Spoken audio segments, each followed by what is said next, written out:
अपार सच्चित् सुखवारिरासे यस्योर्ममात्रं भुवनं समस्तं गुहाहितं तं भ्रमणं गभीरं चिन्ताविहीनं हृदि चिन्तयामि। नमो रमणाय Arunachala. Uh, Two things are most essential. Uh, uh, Three works I can say of Bhagavan. Who am I? The small book. Who am I? Upadesa Saram and Ulladu Narpadu. These are mandatory for all people.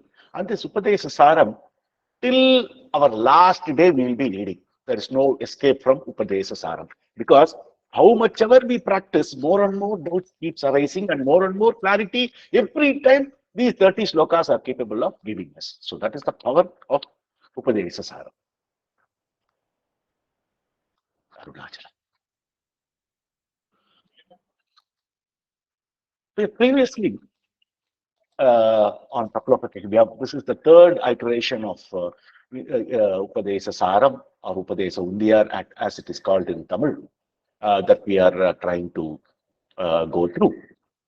And the first one we saw in just some audio, and the second time we saw elaborately. I think we had about 8 sessions or so to cover the Upadesa Saram and Upadesa Viyar. And on the third time, we tried to sort of summarize, and that took about 3 sessions. We had the complete summary of Upadesa Saram. And we have been, each time we also saw a little bit about how Upadesa Saram came about. How did this entire great epic came to being? What made Bhagavan write this? And what is the genesis? What is the background? And things like that we saw. We'll see that this time too, because it's very important to know uh, the purpose of Upadesa Saram. Because Upadesa Saram contains two different types of works, meaning the first half of Upadesa Saram was given to as a more as a preparatory instruction to people who are trying to come into the fold of Bhagavan. So Bhagavan's direct teaching is not expounded in the first 15 slokas. And sloka 16 to 30, it is nothing other than Bhagavan's core teaching, which is also known as Atma Vichara, the technique of who am I, and all that, as expounded by Bhagavan, all through his life, all through his bodily life in Tiruvannamalai, almost till his last day of his bodily existence. He was giving that. So the last 15 slokas will feature uh, those aspects of Bhagavan's direct teaching. So this is how it is structured. So it is important to understand why these first 15 slokas are there and how to understand the meaning of the first 15 slokas, which are not necessarily the direct teachings of Bhagavan. But nevertheless, what importance they have, what value they have, how we should be used along in connection with the core teaching of Bhagavan, all this we understand only once we know the background of how this work came about, why this work was written in the first place by Bhagavan, and all the details. Once we know that, we'll be able to appreciate.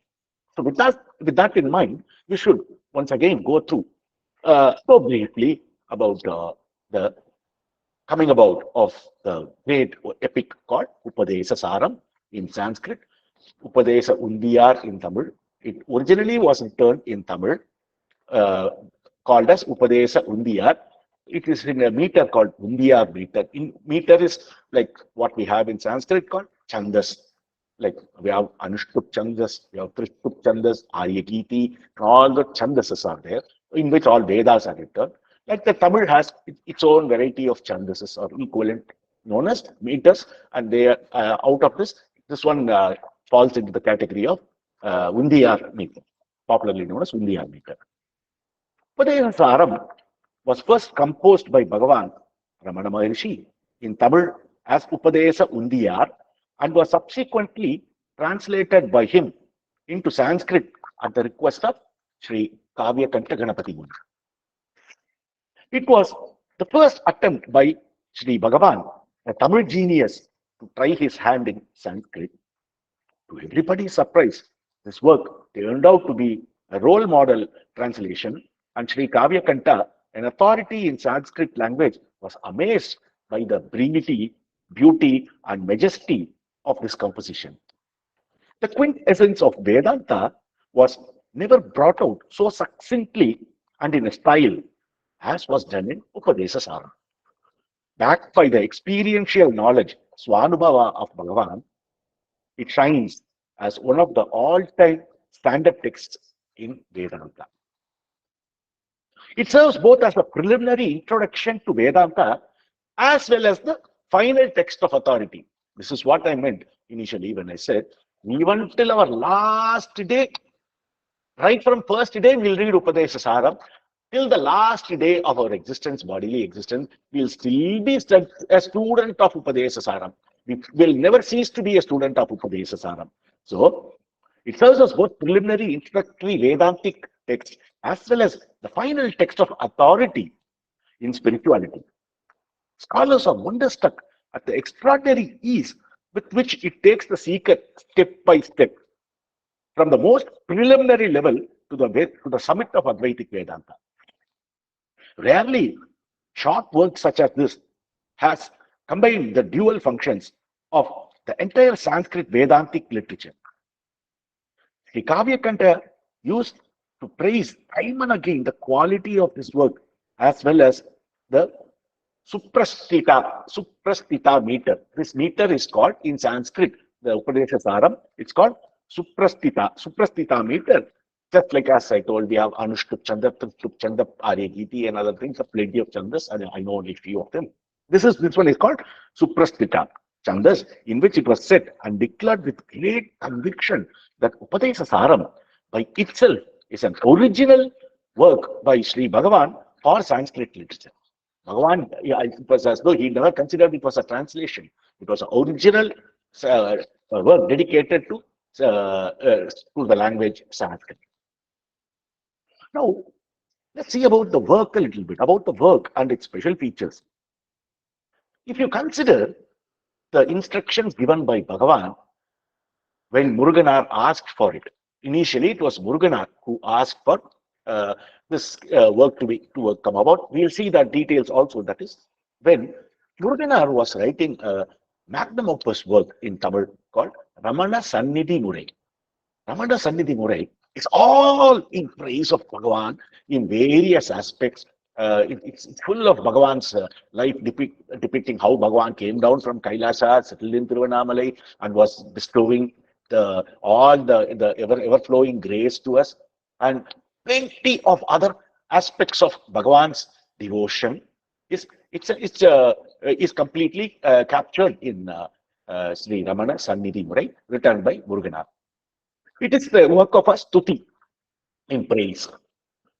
The normally works will be either in praise of the Lord or the teachings of the Lord. Now, Ramana Sannidhi Murai, it's a big book containing of about 122, 126 poems in all, and each one is, few of them are very big. And when Muruganar came to this portion called Upadesa Thiru Undiyar, is one of the chapters in Upadesa Saram. I mean, in Ramana Sannidhi, right? And when Muruganar reached this work called Thiru Undiyar, he was glorifying Bhagavan in number of ways. He was, when people asked Muruganar, whom do you think Muruganar? A lot of people say Muruganar is Shiva. A lot of people say he is Avatara of Muruga. A lot of people say he is Avatara of Mahavishnu. And people say he is Arunachala and all that. According to you, what it is? And Muruganar said, all these so-called deities that you are talking about, the personal gods, they are avatars of Ramana Maharishi. He was so with conviction, he said that. So, in this entire portion, song called Thiru Undiyar, he was talking about the glories of various lords, Lord Rama, Lord Krishna, Lord Mahavishnu, Lord Narasimha, all the what, including Lord Jesus Christ, all the lords, Lord Gautama Buddha, everybody, according to him, all of them are amsas of Ramana. So he was invoking Ramana in every sloka, uh, saying that you did this, you pardoned Ravana in the battlefront in form of Rama and gave him a new lease of life. Oh, Ramana. Everywhere, he considered all the gods to be Ramana. This is a unique way of looking when so many people were contesting whether Bhagavan is an Amsa of Shiva or Vishnu or Subramanya or Vinayaka, whatever, according to their own way of conception. Muruganar generally kept quiet, but in this work called Tiruvundiyar, is given a total answer to what he considered Bhagavan was.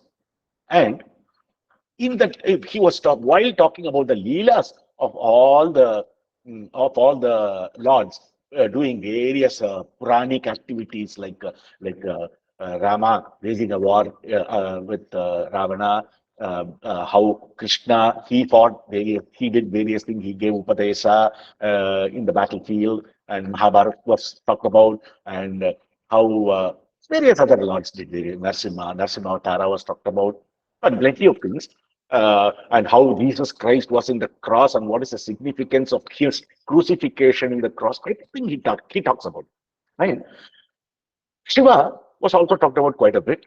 And Shiva was, when Shiva came to this Daruka forest, he to give uh, to give lessons to the concited rishis of Daruka forest, who were totally into a subject called Purva Mimamsa. They were Mimamsaka, that is, for them, everything, there's no God. They don't even bother to acknowledge a God. For them, everything is only karma. They feel that there is a karma prescribed for anything and everything. And once I do that karma, it is enough. So this is the way they were thinking. They were never bothered, or they never cared to give any kind of acknowledge any god. And Shiva wanted to make them understand, teach them a lesson that this karma is worthless on its own. Karma can be useful only if it is done in a certain prescribed manner, not in every way. So Shiva wanted to teach this, and he came to this the Ruka forest in order to give the instructions to these people. Now, if you consider this, he gave it in form of a Upadesa, in form of regular Upadesa, just like how a guru gives to a disciple. This is how it happened because these people, after realizing their folly, they completely surrendered to the Lord. Saying that, no, I think we are wrong, we are mistaken, we are totally wrong, and they fall at the feet humbly and requested. They were also sincere in their own way, so that is why they became very humble at the end of it. And when they requested, Bhagavan Lord Shiva started giving instructions to them as in the to the nature of uh, what is tapas, what is karma, what is bhakti, what is yoga, what is jnana, and all that he started one by one. Now, to see, this is exactly how our Lord Krishna gave instruction to uh, Arjuna during the battle of Kurukshetra. And you will see the text. There are many similar specialities between Srimad Bhagavad Gita and Upadesa Saram. How it is, they both came out of the lips of God, the Self Supreme, wearing a human form as Bhagavan Krishna and Bhagavan Ramana. Hence, both fittingly deserves to be called as classical celestial songs. So this is one way of looking at it, and both were in the nature of Upadesa, that is teachings given by Krishna and Lord Ramaneshwara, respectively, out of their immense compassion for mankind. That is why it came about, because Lord Krishna took pity on Arjuna, and Lord Ramana immediately obliged when Muruganar asked him to give this all the instructions for the sake of the India portion of Ramana Sannidhi. He obliged. So both of them are teaching oriented, both of them are Upadesas of the highest order given by the highest Godhead. Both the recipients, Arjuna and Muruganar, were extremely fortunate to have been perfected and made fit to receive such teachings by Lord Krishna and by Lord Ravana, Bhagavan Ramana, due to years and years of their continued association with the Lord and their proximity to the teacher. So what happens? The teaching is going to be of the highest standard because the recipients are now fit by means of being associated forever with the Bhagavans in question, in both the cases.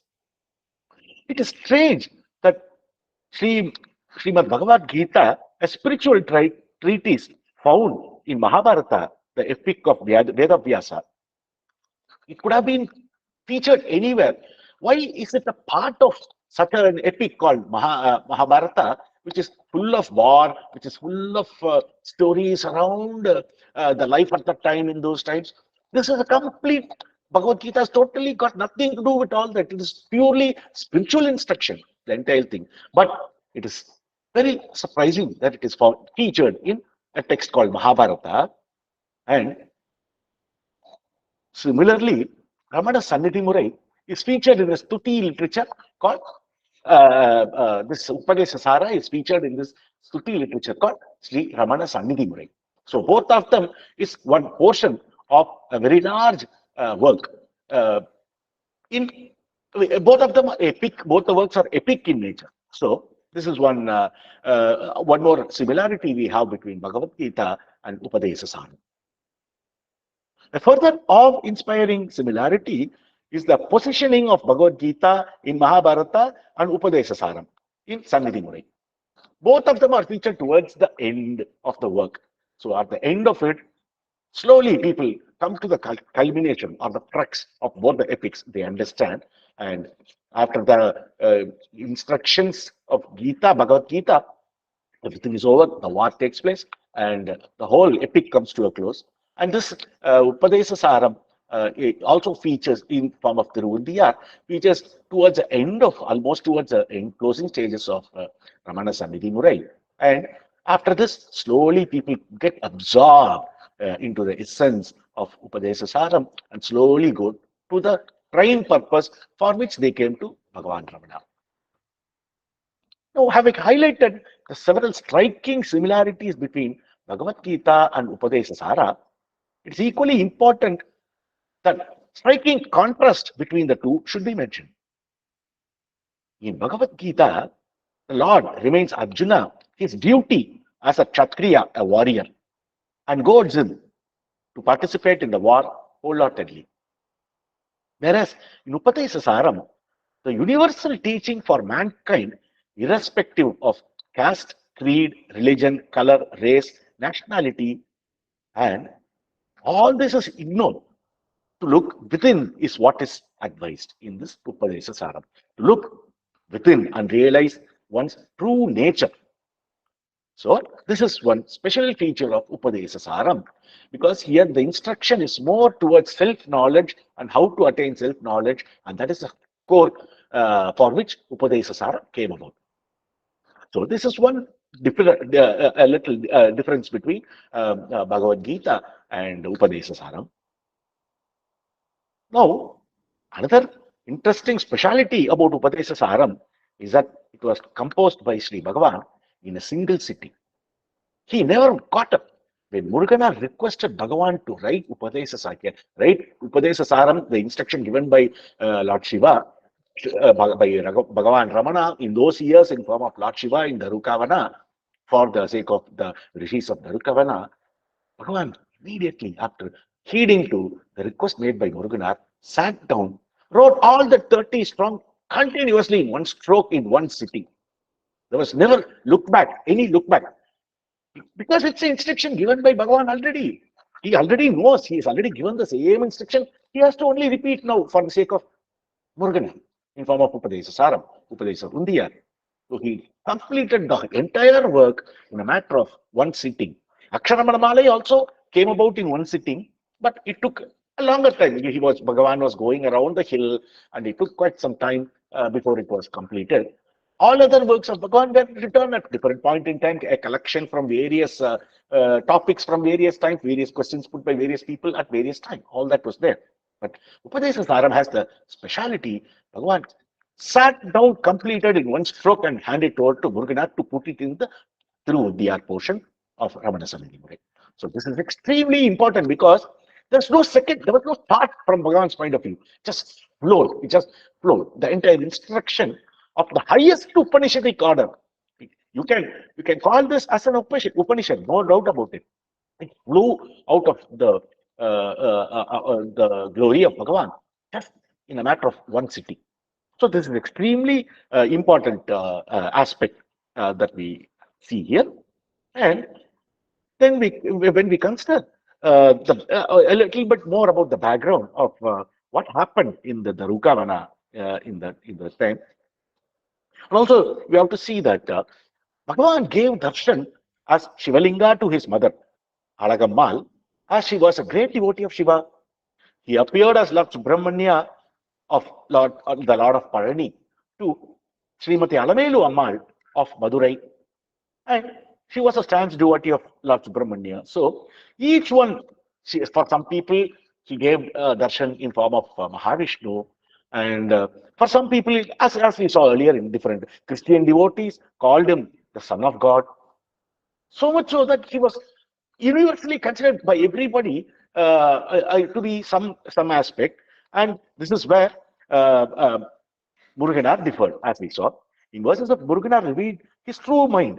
Instead of Sri Bhagavan appearing in a particular god form of his choice, all gods appeared to him as Sri Bhagavan.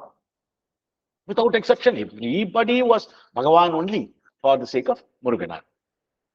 So he appeared as Lord Ganesha, Lord Subramanya, Lord Vishnu, Lord Narsimha, Lord Vamana, Lord Rama, Lord Krishna, Lord Buddha, Lord Jesus the Christ. And all the Leelas were recorded in Tiruvandiyar by Muruganar. This Tiruvandiyar is a very beautiful, it's like really journeying through or basking in the glories of Puranic tales. All Puranic tales will be featured here of all the lords mentioned above. All various incidents. Like for example, it starts with Muruganar starts with saying that once when Shiva was going to this Tripura Samhara, the Samhara of one of the demons. I don't know which demon I forgot. Tripurandaka or whatever. So when he was going, Vinayaka got very angry with Lord Shiva. Very angry. Why angry? Because it is absolutely mandatory. Whoever undertakes any new work will have to propitiate, will have to, kind of respect Vinayaka first before doing anything. There is nothing called doing anything without taking the blessing of Vinayaka. And this time in a haste, Shiva went without, without informing or without praying to Vinayaka for the success of the endeavor. And what happened? Vinayaka came when Shiva was just going out. He broke the axle of the chariot in which Shiva was going, and the axle fell down. It just the chariot fell down. The wheels came out, and all calamities happened. And then Shiva, what the mistake was, he immediately went to Vinayaka, bowed before him, and took with due respect, took his blessings. Look, when the Lord, Shiva is bowing to, keeping up with the tradition, is bowing to Lord Vinayaka, it should be a habit to all of us to, whenever we start anything, any work, we have to necessarily invoke Lord Vinayaka. Even if we go to our beloved temple of Arunachaleshwara, the first thing we see before going into the sanctum sanctorum is to first bow down our head towards to Lord Vinayaka. So this is a tradition, and Muruganar starts the work with this kind of beautiful story he narrates in the entire of Tiruvandiyar, like how when Lord Subramanya, when or Bhagavan, Lord Shiva wanted to know the meaning of Pranava. He said, I will teach the meaning of Pranava to you only when you are a proper disciple, student of me, not as the Lord of the universe. I will not teach anything to you. Lord Shiva comes to Muruga, Lord Muruga bows before him and tells him, please kindly, and with all due respect, kindly instruct me the meaning of Pranava. The Pranava itself is now coming and asking for the meaning of Pranava to Lord Subramanya. He was the Takappan Swami. He's the one who taught the beauty of Pranava mantra to, and he gave it in form of whisper in the years of Lord Shiva. So these stories was also very beautifully captured by how Shiva initially came with a little bit of conceit and asked him the meaning of Pranava to Lord Subramanya, and he reprimanded him, saying that no, this is not how you learn. You will not be fit to learn, and if you have this attitude, you first become a student. You first come to be in proper form and then learn. So the Thiru India is featuring so much of Puranic tales. Almost name all the gods, various tales are beautifully depicted in this great work, and all our Ramana Bhagavan is everywhere. It's Ramana Bhagavan who, in form of Lord Shiva, asked Subramanya, in form of Lord Subramanya, gave instruction, in form of Lord Vinayaka, scolded the Lord for not acknowledging. And all that Ramana, it's all Ramana Shiva, everywhere Ramanesa is what is featured in this. So it's such a beautiful work journey. At some point in time, that is somebody has translated the entire work in English also. We will do a small reading about that. Now, these rishis of Dharuka forest, as we saw, they were all Mimamsakas. Mimamsakas, like in our Sanatana Dharma, in our tradition, we all know that there are four Vedas, there are 18 Puranas, and there are six Shastras, also known as Darshanas. Six Shastras are there. Most of us have heard of the name of the four Vedas: the Rig Veda, the Yajur Veda, the Sama Veda, and the Atharvana Veda. Yes, we know. We may not know anything beyond that, the content of the Veda, but we know that these four exist, and we know at least some portions, some names of all of the 18 Puranas. Most of the popular ones we know, is like Skanda Mahapurana, Garuda Purana, Vishnu Purana, and many other things. So that also we know to an extent. This six Shastras, a lot of people do not know unless people have undertaken the study a little. They might not know. So these six Shastras are compared or categorized in pairs of two. The first set is called Nyaya and Vaiseshika school. Nyaya is a school of logic, and Vaiseshika is a school of science. Science in the sense, in those days itself, they had proper science. Atoms was perceived, and the composer of Vaiseshika school clearly explained how the universe was formed based on atoms, how two atoms mixed to form a molecule, and how all this finally creates the world that we see. It's all described very clearly. The school called Nyaya was founded by Gautama Rishi. Gautam says called Gautama, not the Gautama Rishi that we are talking about in our Skanda Mahapuranam and all. This is another Gautama, old time. And the the theory of Vaiseshika was designed by a, sage called Kanda. Kanda defining the school. The next pair of school is called Shankya and Yoga. The Sankhya is a very traditional Vedic school. All of them have Vedas as Pramana. All the six have Vedas as Pramana. So the Sankhya has Vedas, a very strong Vedic Pramana. Uh, but there is a lot of Bhagavad Pada, Shankaracharya has refuted the claims of Shankyas in many, many, many ways. Many times, and because of their multiplicity of Purusha, multiple Purushas and multiple souls and other things, whereas in Advaita everything is given to one. So this is the school of Sankhya, And they don't have a personal God. They didn't have a God. They didn't consider anything as God. There is Purusha, there is Prakriti. That's all they were bothered about. And because of this union, because of Prakriti with Purusha, we will gain liberation, is what they were talking about. And then there was a school called Yoga of Patanjali. The Ashtanga Yoga, all this came about. Here it was very similar to Sankhya in their theory. The only difference was they included a personal God. The Sankhya school also had a God. They said God is important for us to understand all this. So they gave room to God. The Sankhya school was formed by a sage called Kapila, and this yoga school was formed by a sage called Patanjali. And the last pairs of that make up the six shastras is Purva Mimamsa and Uttara Mimamsa. Purva Mimamsa is only about karma, the Vedic ritual in its elaboration, totally about how to set up yagas for anything they want. They again are a school which never gave room for a personal Godhead. They accepted because Veda says they accepted that there is one supreme omnipotent. That's all. But they never bothered to propitiate that God. All they were bothered is to do karma, karma, karma. They will for everything they want wealth. They will light up a fire. They'll do some form of karma. Everything is prescribed in the Vedic teachings. So that is what they were interested in. That is what they were doing all through and out, through and through. That is what they were doing. Now, that Purva Mimamsa school was founded by a sage called Jaimini.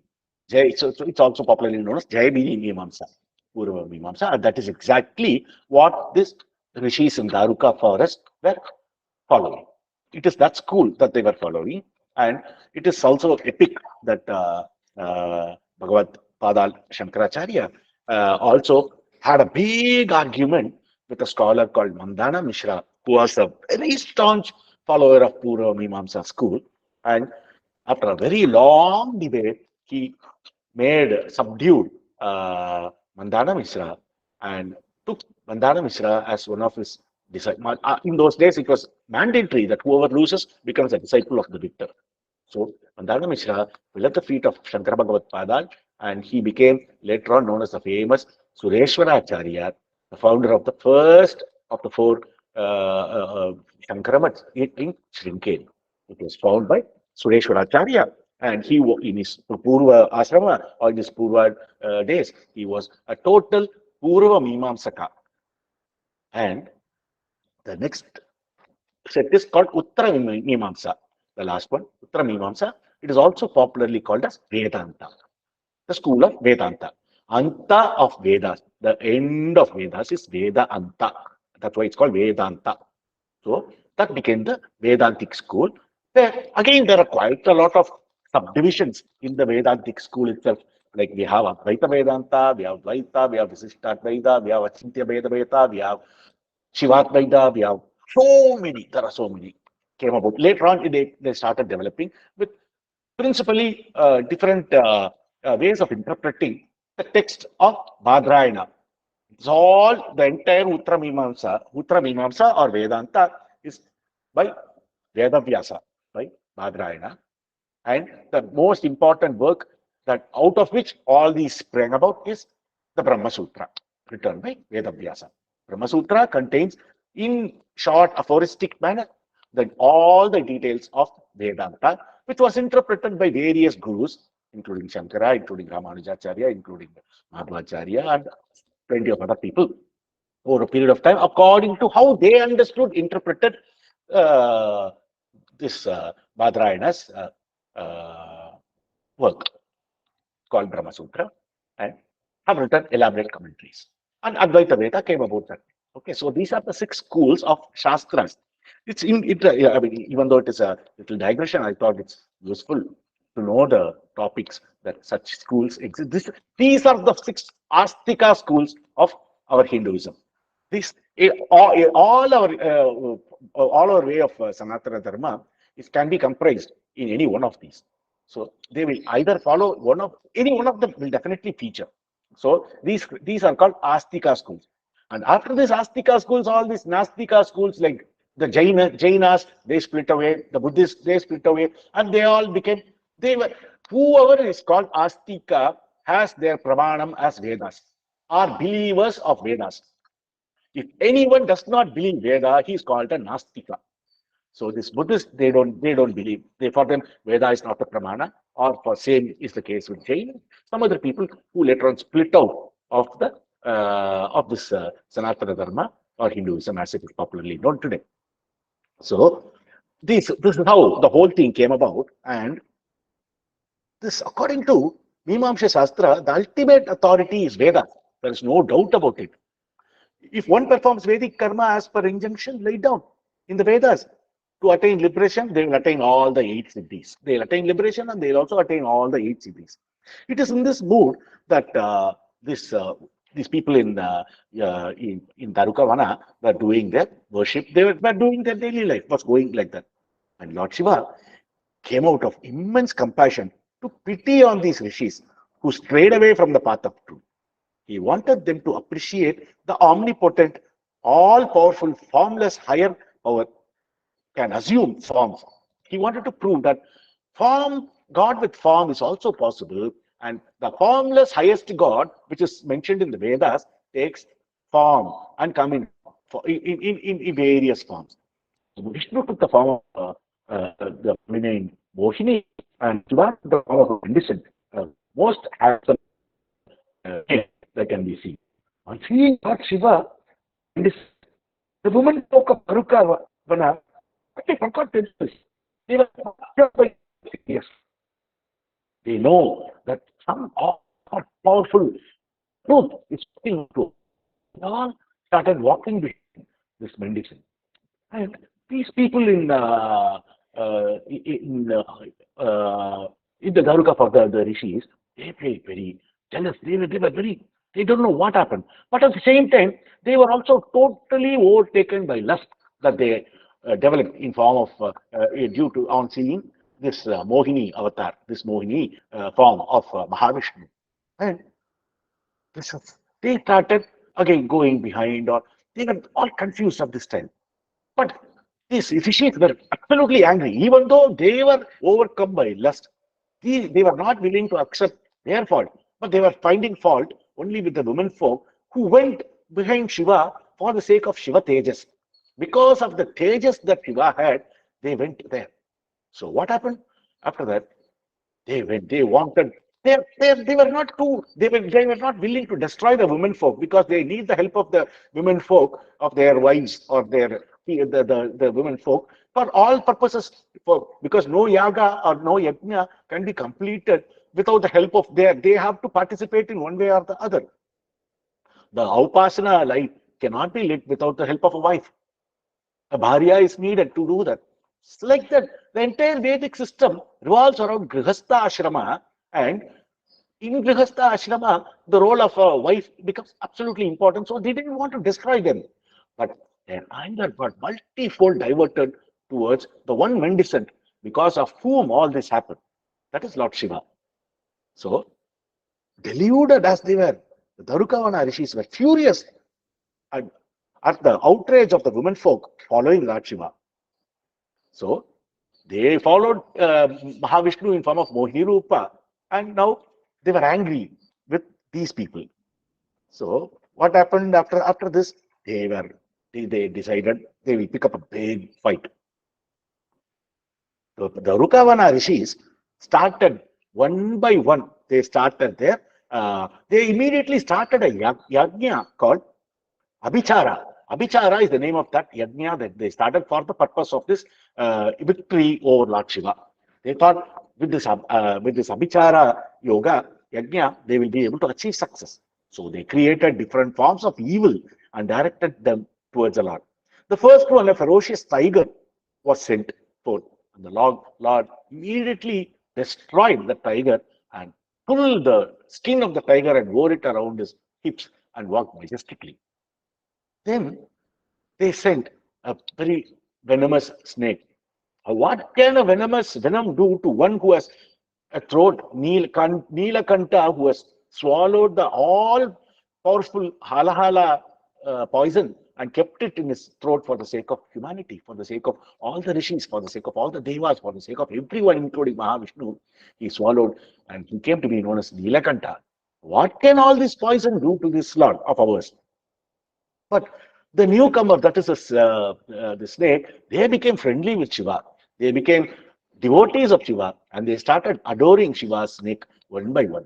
And that is what the famous Nagabhushana or Shankara Abharanam, they are called Shankara Abharanam. They became Abharana of Shankara. Then they threw that the very terror striking Madu, that is a round ball of fire, they threw at Lord Shiva. And Shiva caught it in his hand, just had it one of them. You see all in Raja statue, you will see Maru, that fireball will be in one hand, it will be always there in one hand. And they sent a deer with Damuru and he captured that and have it one hand. One hand we'll always see holding a deer in his hand. The deer and all this became ornaments for Shiva at some when as and when they were sent to uh, the Lord against the Lord, and they became friendly with the Lord. Finally, they said, "This is we have to." They used all their energy and sent this Rakshasa called Muyalaka. And this Rakshasa called Muyalaka, what he did, he stamped, I mean, Lord Shiva stamped the Muyalaka under his feet and permanently kept him there. The demon was not even able to come out of the feet. In all the Nataraja statue, in everywhere, we will find that this Muyalakan is under the feet of Nataraja. And all this, whatever he has in hand, the deer that he has in hand, the maru that he has in hand, the fireball, everything, and the snakes decorating his neck, everything was thrown at him by these vicious people in the Aruka forest, and he subdued all of them. At the end of this Muyalakan's demise, they understood, no, no, we are not going to be able to do anything beyond this.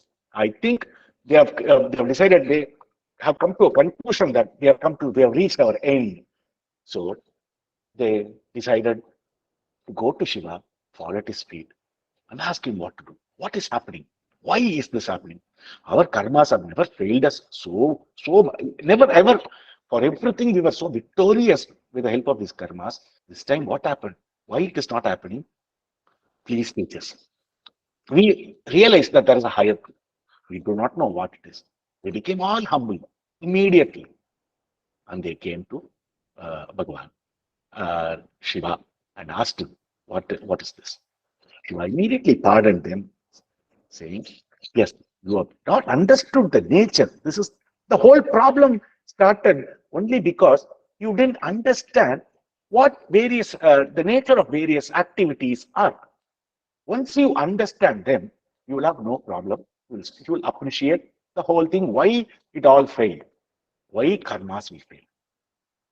So, Bhagavan, in all graciousness, starts the Upadesa Saram as given by Lord Shiva to the rishis of Daruka forest. But what is decided, Bhagavan, how he starts is, he says, yes, to all the mature devotees who come to Bhagavan, who came to Bhagavan at various points in time, he used to tell them, sit in vichara, keep focus on the feeling of I, eliminate the ego, you are not the ego, and all that he used to teach to his devotees, to his whoever comes to see Bhagavan, who are in a mature state. But Bhagavan realized that this Darukavana rishis are not yet in that state. They cannot be imparted the highest Atma knowledge, the knowledge of Atma, the science of Atma, Adhyatma cannot be given to them yet. Because they may not follow. Because of their years and years or generations of so much of orientation towards karma, they only knew to do karma. They didn't know what else to do. So first, Bhagavan will have to go along with them, along with their own route, sort of educate them. No problem. This is all happening, but we will overcome that. So the first half of the entire Upadesa Saram is dedicated towards this purpose. So the first song, first three songs, Bhagavan relates to the rishis of Dharka forest about the nature of karma. Okay, because they were all karma, all two, because they were their entire school of Purva Mimamsa is all about karma. Vedic karma, Vaidika karma. That is what they were doing. So he had to make them understand why, what is karma, why karma will not be victorious in the end, and how you can do karma if at all you have to do karma. So these are the first three songs of Upadesa Saram. So this time we are not going to read Upadesa Undiya, we have done that in elaboration. So we'll straight see Upadesa Saram, as most of you are familiar with Sanskrit than Tamil. I mean, it can be a little challenging initially. Tamil learning Tamil, unless you are in a big group and keep chanting it every day, it can be challenging. But I'm sure by and large, Sanskrit is a via media. It's a little bit more easier. So Bhagavan starts off the first sloka saying that Karturajñaya prapyate palam karma kim param karma tajjadam. So this is the first song Bhagavan sings. Bhagavan says, Kartru or God. Kartru is nothing but God, the giver. Then Kartru is the doer. Doer in the sense, not the doership that we assume for ourselves. God is everything. So doer is also God. Everything is only God. So that Kartru is God. Agnyaya. Agnyaya means by order.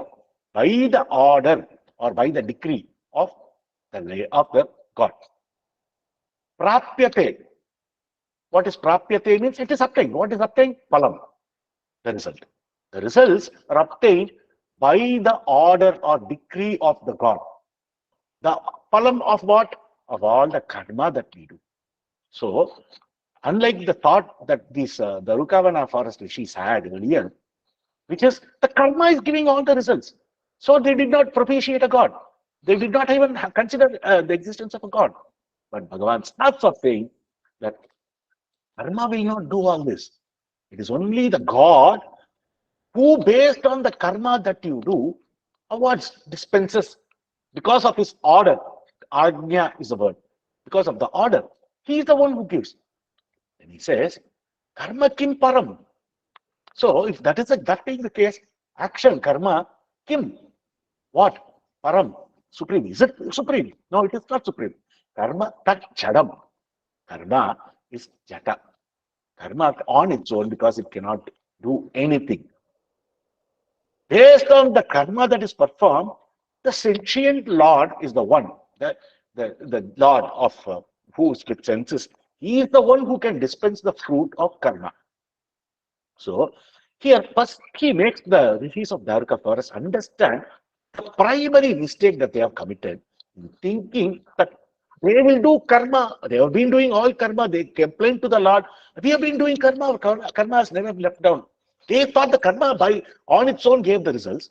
But Bhagavan makes us understand karma does not give on its own.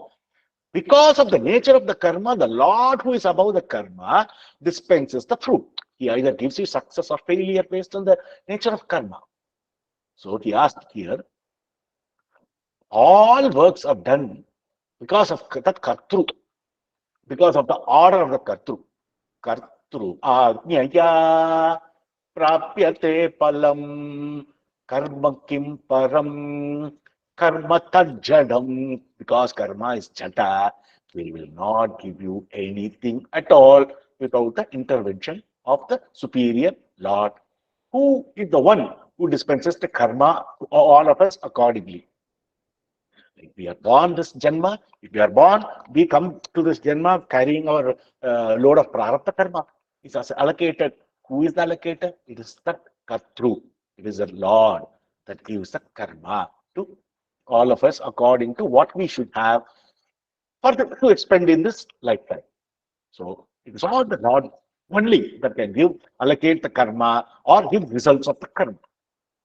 So karma is Jata is declared in the first sloka itself, beyond a doubt. As long as man identifies himself with the ego, he cannot but subject to the will of an omnipotent God. who rules the world. If I am, if I think I am an independent Vyakti, individual, I cannot think otherwise other than there is a superior Lord. Because I've considered I'm a spark. So this spark is coming only from a fire.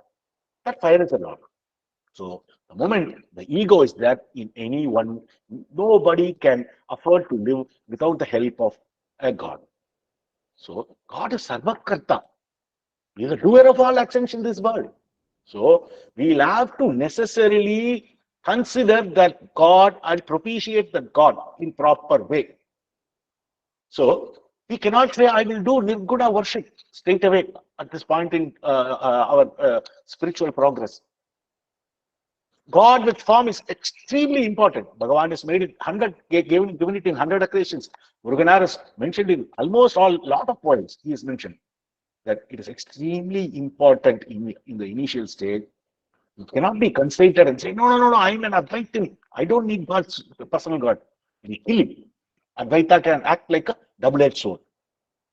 If you on the one hand say that there is only Parabrahman, but in order to go to the Parabrahman, there are absolutely mandatory steps. He's going to temple, worshipping the Lord, praising the Lord, melting in love with the Lord initially. Then slowly Bhagavan will take you. If we obey Bhagavan's order, slowly he'll take you to Ananya Bhava at some point in time. It's will see down the line anyway. So karma is jata is declared very clearly in the first sloka. So always have one habit, make a point to split the words clearly so that everything makes sense. Kartru agnyaya prapyate palam. Karma kim param, karma tat jadam. So we'll have to that way we'll clearly get the words of the song.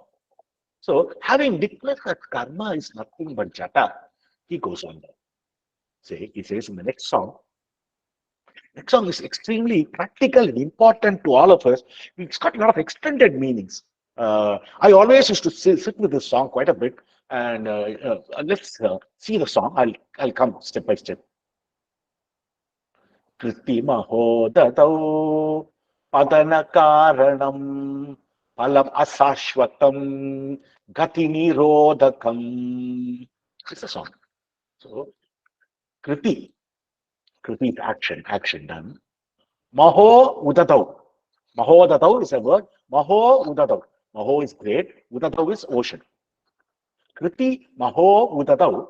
Patana for falling. For it falls. Patana karanam is the cause. So falling into the ocean, what is the cause? Patana karanam palam asashvatam. Asashvatam. Sashvatam means forever. Asashvatam means it's fleeting, it's not lasting. What is not lasting? The results, the palam that we gain due to our work. Let us say we do some very good work and we are the Lord in His mercy has awarded us some beautiful palam for the activity that we have done. But that palam will get exhausted. It is not Sashvatam. It is not like liberation forever.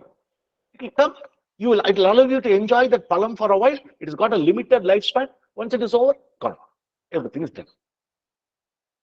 Like you did some very good work. You planted a beautiful mango tree. You got a lot of mango fruits. You eat the fruit, it's over. You have enjoyed. That is all the palam. Once the eating action is done, there is nothing left out anymore. So, palam asashvatam. Gati nirodhakam. Gati means liberation. Nirodhakam means obstruction. It is obstruct. It acts as an obstruction to the gati. Now, in the second song, in the Tamil version of the second song, one word is used. That word is not featured in this Sanskrit version of Upadesa Saram, but that word is all very important. It is probably implied in the song. Only we have to interpret it clearly. The second song of Tamil version says, Vinayin விளைவு வெளிவுட்டு வித்தாய் வினைக்கடல் வீழ்த்திடும் உந்தி பெற வீடு தரல் இலை உந்தி பெற, which means it says the action, the results of the action. Here in this song, it is clearly said the results of the action. What it will do? It will only. It is not forever existing, but it will make you submerge into the great ocean. Here in Tamil, the word called uh, vittu is used. Vittu means seed. In form of seed, all these action done earlier, the nature of the action in form of seed, that is vasanas, they will get settled inside you. And they will come out at another point in time. Here, that's what is indirectly said, that it will immerse you into the great ocean. All this action will immerse you into ocean. This is why we have to do only action that is needed. Does not matter whether it is good action, bad action. Any action, the nature is that it will give you the phala will get exhausted, then it will dip you in the ocean. It will pull you, it will make you fall into the great ocean. Maho Udatau. And while doing so, it leaves impressions in the individual in form of bijas, in form of seeds. And this is why we keep doing action again and again and again. There's no escape. Okay, now I've made a good meal, enjoyed that meal, tasted it to my heart content. Over.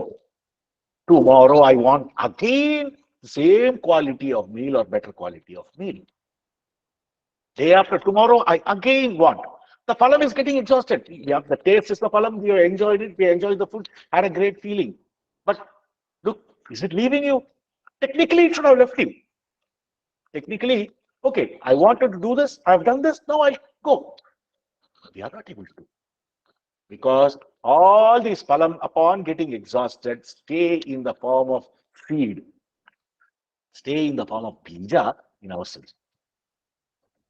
This is exactly what is called in today's parlance, because they don't know, a lot of people, they don't understand the crux as to where it is all happening. Let us say there is somebody who's got some addiction, let us say, for example, a de-addiction. There's no meaning to go run to some people, some psychiatrists who work at the outer level of the mind, who does not know the function of mind. They work at the outer level of mind. They go run to the psychiatrist and get so many treatment for all the external activities that is taking place. They want to get rid. But the moment you do, in bija form it settles. And in order to destroy the bija forms, we will have to turn inward and destroy our vasanas. This is the only way one can escape from anything that one does not want. This is the only way, by means of it, certain form of addictions, etc., certain habits can be gotten rid of. Not by repeatedly doing. You do it, it will come. You do it, it will come. No, there's absolutely no escape. And it has got it will masquerade beautifully, saying that even if you know, unless you have place your prayers at the feet of Bhagavan, you will get trapped. Okay, I'll do it today. This one last time. This one last time. This one last time will last for a lifeline. There's no one last time. It will go on and on and on. Friends, it is very important to understand that karma, the way karma functions is, the moment you do any karma, it will settle in form of bija inside you, and at the most unwanted time, force you to do it again, no end. So this song says, this is what is the implication of this Sanskrit sloka, which is, it will immerse you into the great ocean. So, kriti maho udadau patana karanam phalam asashvatam gati virodakam. They are absolutely, they block, they are obstructions towards liberation. So this is the second song. Worldly actions is the cause for one's falling into the great ocean of samsara. It's fruit, it's not lasting. And it is obstructive to liberation. Is the meaning of this second sloka. Here, one thing is action. People like Bhagavan always used to say, avoid doing actions in most of the forms. Let's not even be bothered about whether it is a good action, a bad action, a laukika action, a vaidika action, or whatever. Vaidika action is needed to the extent needed, but it cannot forever be behind the vaidika action also. So it is better to retire to one corner when you have hit the maturity, when you have reached the level of maturity, sit in one corner, just contemplating, either do japa, either do dhyana, or do vichara. That is enough. Don't do karma. Don't do karma. That again and again, the same cycle will again function.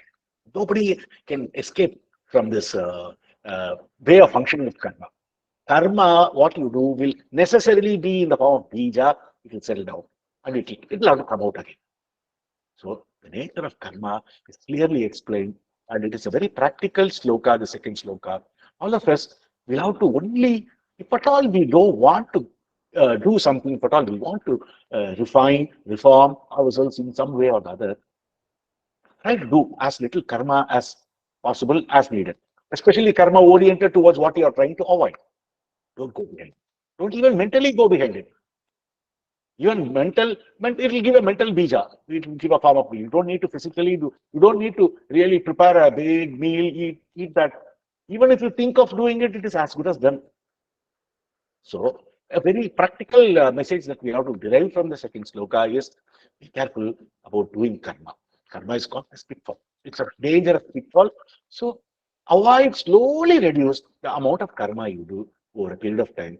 Your karma at some point in time. Let it be, let the time dictate. Let us not, I'm not saying tonight we'll have to do this, today we'll have to stop this. No, let Prarabdha work. But let's not use our mind to do that karma and generate new Agami karma, which will once again go into the Sanchita and it will come in form of Prarabdha. The cycle will get elongated. So, Bhagavan suggests, go with Prarabdha. Let Prarabdha open up whatever it has to do. At the same time, keep finding out for whose Prarabdha, who is this, for whom is this Prarabdha. This is all we need to do our sadhana, as per Bhagavan's teaching. It is the highest form. And so, based on the second song, let's see how we organize our karmas, both Laukika karma as well as otherwise. Be good karma, bad karma, whatever karma is karma. So we'll have to be careful about it. Third song, he says, yet there is one form of karma, which is an option available for people who are impelled to do karma. And this is the karma that Lord Krishna advised to Arjuna. Nishkamya karma is what he advised. Do your duty, don't bother about the fruits. Everybody knows this. It's a very famous. Whoever talks about, most people think the entire Bhagavad Gita is all about do your duty, don't bother about the fruits. But the Bhagavad Gita is too vast for all this.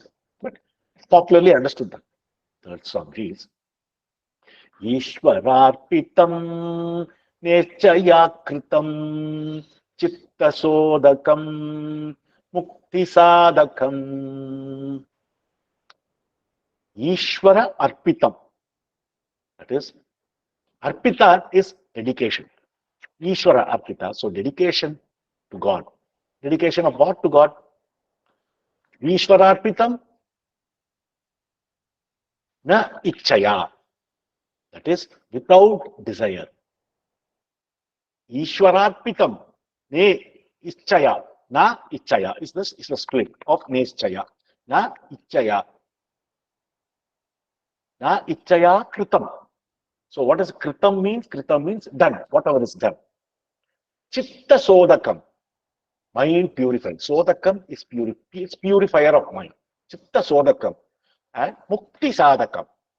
Sadakam is a means. Sadaka is a way to reach. Reach what? To mukti, liberation. So whenever you do any work, if that work is dedicated to the Lord, if the Lord is thought of and say, Lord, I am doing this work. You are forced, you have prompted me to do this work. I am doing this work. And however that work is, it is all for you. Ramanarpanamastu. Ramanar sarvam Ramanarpanamastu. So you do any work, you completely give up everything for the sake of Ramana, for the sake of our Lord. That is enough. What happens? It shows the path. It gives you a lot of purification. It purifies your mind. Chitta sodakam. It purifies the mind. And it becomes mukti sadakam. It becomes the way of reaching mukti. This is how we can reach. This is how we can get prepared to uh, to be develop, to gain the yogyata to do Atma Vichara and higher sadhanas like that. The sadhana itself is clearly mentioned. They only show you the path to liberation. They only are a means to liberation. They are not the only sole method of liberation. No. So this action, which is dedicated to God and is done without desire for its fruit, is mind purifying and conducive to liberation. It helps you in the path of your Atma Vichara or in a path of whatever marga you choose. So, if at all you are forced to do karma, if at all you feel like doing karma, let it be a karma dedicated to the Lord without having any care for the fruits of the karma, and that's such nishkamya karma, opposite of kamya karma. Kamya karma is something, so far the karmas done by all these Dharukavana rishis are kamya karma because they invoke the karma, they do a particular yaga or whatever with a particular result in mind. The perfect case of kamya karma. They are full of sankalpa. They are doing a karma not for the sake of giving it to God, giving the result to God, but for the sake of achieving an end. That is what is given as kamya karma, and that is what we should avoid, we should not do, is given in this third song. Ishvara arpitam. How to do that? Ishvara with the sense of Ishvara arpitam. Arpana, do arpana to Ishvara. Sarvam Ramana arpanamastu. So give everything off to Ramana. Ishvara nechaya kritam chitta sodakam mukti sadakam. This is the third sloka of Upadesa Saram. So the first three slokas, Bhagavan is opened up for the sake of the rishis, the nature of karma. And what karma is, first of all, what karma is? Karma is japa. Karma on its own can never function as you are all thinking so long. No. And the karma, the danger of karma, karma can settle down inside you in form of bija and push you into the ocean of samsara again and again in the Maha Udata, into the great ocean. So, what is the way out? What is the meaning of that? Do activity karma, do karma that is essential, not one thing, running behind and doing all and sundry things. Limit yourself. Let your karma be shrunken. It will not go unended. So this is the important part of the second sloka. Third sloka. Okay, now you have to do some karmas. It's all of us have the need to do some karma. Do it with the mentality of Ishvara Arpitam. Ishvara Arpitam. So do the arpana to the great God Ishvara. So if you do that, it will purify, it will act as a mind purifying karma. That karma will purify the mind and it will show you and it will put you on the right marga of liberation, which means it will give you the strength, the purity of mind, the strength of mind to sit in vichara. If your karma is not directed towards kamya, if it becomes nishkamya, the result is you will be able to do beautifully, you will be able to do all your spiritual sadhana. So the first three songs, he's given all the details about karma. From the next song, he'll move to other margas, like the next one he'll go to Bhakti Marga, like Puja, Japa, Dhyana, and Deva Pujanam, all that. He will start from the next fourth sloka onwards, how to do them, how to do, in what frequency you should, all that is given in the next slokas. So, because the Genesis part of it took quite a bit of time today, I think we'll stop with the karma portion of the Upadesa Saram for today. And while we come to the next session, we will start doing we'll go to the next part, that is the Bhakti Marga, will be elucidated by Bhagavan, and we will study the Bhakti Marga as given by Bhagavan. So, one thing is very important, since we are exclusively taking Upadesa Saram as the text for our reading, please read and learn to chant, because it's of high value to chant it every day. In Bhagavan's ashramam, even during Bhagavan's day, even today, after the Veda Parayanam, They chant the Parayana, the kids of the Yaga of the Veda Patashala, they sit and chant uh, Upadesa Saram in Sanskrit. It's mandatory. It's very important. So let us get into that chanting of Upadesa Saram. Let's know to chant Upadesa Saram. Important to chant Upadesa Saram. And all Bhagavan's work is worth chanting because the moment you start the chanting, Bhagavan has always said that even if you don't understand, it's all right. They're all mantras. The meaning without your knowledge will settle inside you, and the world, like a shaft, will go out. So don't bother, always chanting. Bhagavan has advocated that in a lot of occasions. So with this, we'll conclude the first session of Upadesa Saram, and the next session we'll progress further. We'll go in a little bit more. We'll be able to go into the slokas in more detail because we have finished the Genesis part, which took time today, and we will continue next time. Arunachala, Arunachala.